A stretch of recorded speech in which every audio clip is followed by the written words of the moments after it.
Hi everyone, welcome back to my YouTube channel. I'm really tired, so let's get on with the video.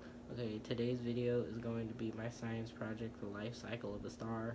Okay. Alright, so we're gonna start off with how a star forms. Because, I mean, it's set on Google Classroom. I read the model script, and you choose your project, and I chose video, obviously.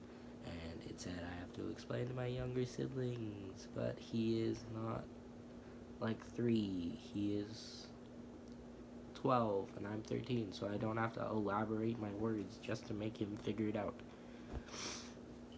But if you're wanting me to change that, that's fine too. I'll just do that anyways.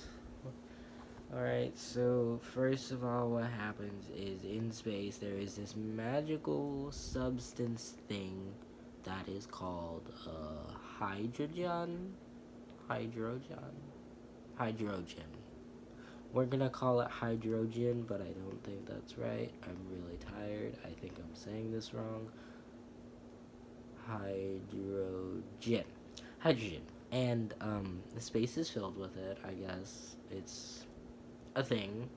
And I can't believe on the bus somebody had to tell me that there is no oxygen in space.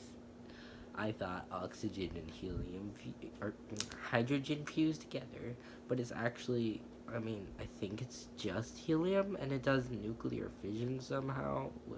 You would think that'd be with another element, but it's just hydrogen and it does a magical thing and it makes helium, and then that creates the star, the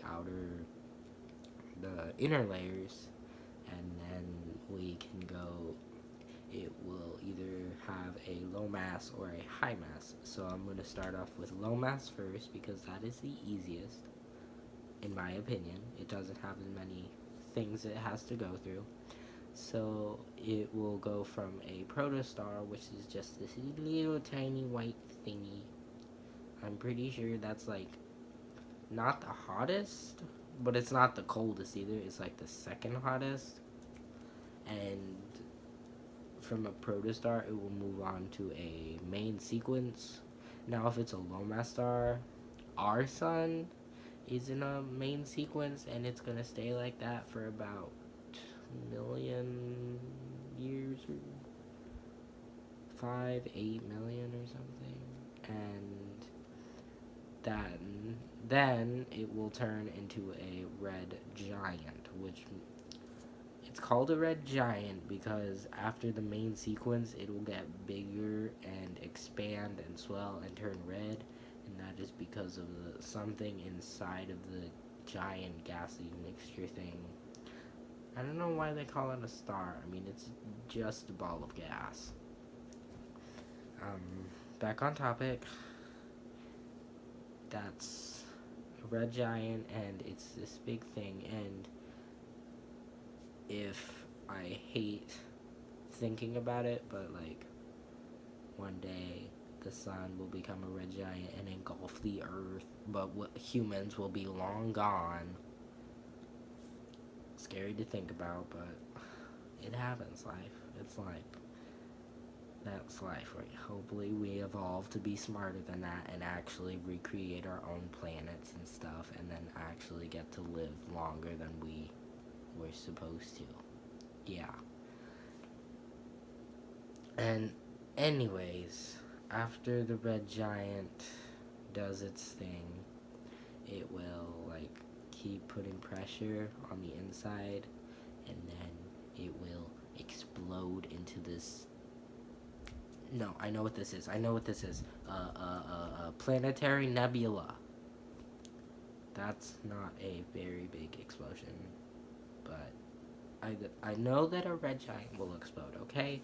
It'll turn into a planetary nebula, and then from then on, it will go like that for 1,000,000,000 years until it turns into a white dwarf, and then it will stay like that forever.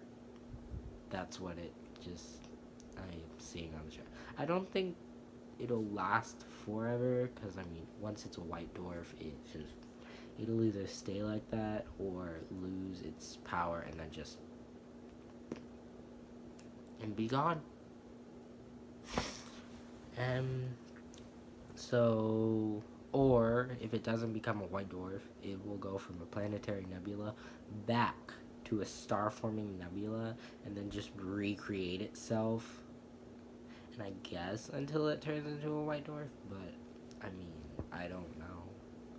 I don't have the process to do that, but stop texting me, friends. Now we're gonna move on to high mass. So like I already said multiple times, star-forming nebula, yada yada yada. It's this big ball of gas, whatever. Hydrogen, helium, nuclear fission, science, mathematics, things I can't do right now because I'm super tired. And then it turns into a protostar, and those are like really tiny, but they're not the hottest or the coolest. And then it turns into the main sequence, but for a high mass. Now, a high mass main sequence is like bigger than the sun, but I mean, it's the same thing. But low mass stars last longer than high mass stars. I think. I don't know. I'm retarded. Seriously, I really think that. But I think that high mass stars last shorter than low mass stars, because I mean the sun's been around for a billion years, but if you think about it, it's 2019. The Earth's been around for 2,000 years, and that's it.